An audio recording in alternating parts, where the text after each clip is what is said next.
Perdana Menteri Israel Benjamin Netanyahu menyatakan tekanan militer mereka telah memaksa Hamas kembali ke meja perundingan. Pernyataan itu muncul setelah laporan bahwa Hamas menyetujui sebagian kesepakatan pertukaran tahanan. Netanyahu menilai hal tersebut sebagai hasil dari strategi militernya di Gaza.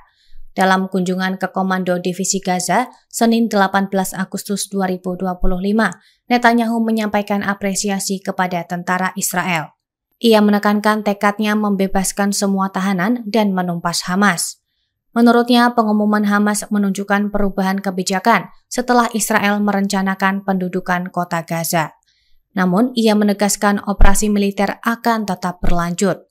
Kesepakatan potensial dilaporkan mencangkup pembebasan sekitar 140 tahanan Palestina dengan hukuman panjang. Ratusan tahanan lain ditukar dengan 10 tahanan Israel dan 18 jenazah.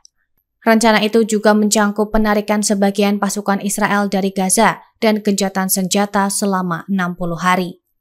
Sumber Hamas mengonfirmasi mereka menerima proposal mediator untuk gencatan senjata dengan imbalan pembebasan sandera Israel.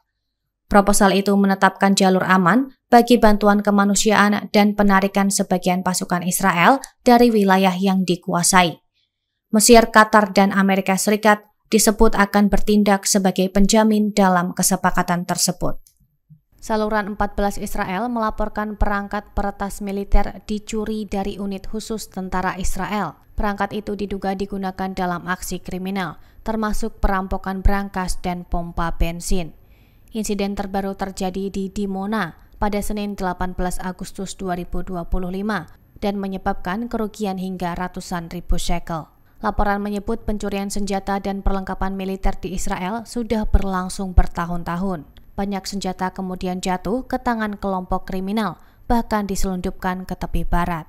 Fenomena ini memicu kritik terhadap lemahnya pengawasan di pangkalan militer Israel. Media setempat menilai kasus tersebut bukan hal baru. Hilangnya amunisi dan peralatan tempur kerap terjadi dan berulang kali terungkap. Polisi Israel juga menemukan jaringan penyeludupan yang diduga berhubungan dengan geng kriminal.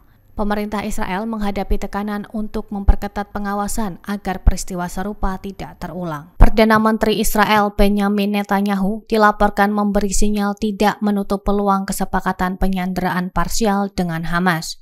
Mengutip dari Ynet News pada 19 Agustus, bahwa sikap ini muncul saat ia disebut mulai bersedia berunding setelah menolak proposal serupa 3 pekan lalu.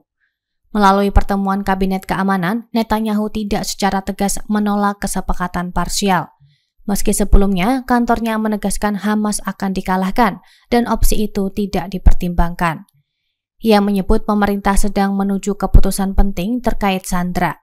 Setelah mengunjungi markas Divisi Gaza bersama Menteri Pertahanan dan Kepala Staf IDF, Netanyahu mengatakan Hamas berada di bawah tekanan besar sehingga lebih terbuka untuk negosiasi. Hingga kini dilaporkan bahwa posisi Israel tetap menuntut pembebasan semua sandera dan pemenuhan syarat untuk mengakhiri perang, namun tidak ada larangan untuk membahas kesepakatan parsial.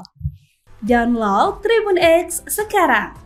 Menghadirkan lokal menjadi Indonesia.